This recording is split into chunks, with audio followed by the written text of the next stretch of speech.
في الجولة الثالثة والأخيرة من دور المجموعات توجه المنتخب المغربي لمدينة فالبارايسو لمواجهة منتخب المكسيك على ملعب إلياس فيجوروا براندا، وهي المباراة التي فضل فيها المدرب محمد وهبي إراحة الأساسيين وإعطاء الفرصة لعدد كبير من البدلاء بعد ضمان التأهل وصدارة المجموعة في الجولة الماضية.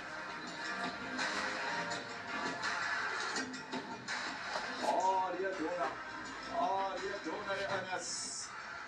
وبعد انتهاء الشوط الأول بالتعادل السلبي تمكن شباب المكسيك من الحصول على ضربة جزاء بعد لمسة يد واضحة على اللاعب أناستاج واتي. جilberto مورا نجح في ترجمة ضربة الجزاء إلى هدف اللقاء الوحيد لتنتهي المباراة بفوز منتخب المكسيك بهدف لا شيء واحتلاله المركز الثاني في المجموعة خلفا للمنتخب المغربي.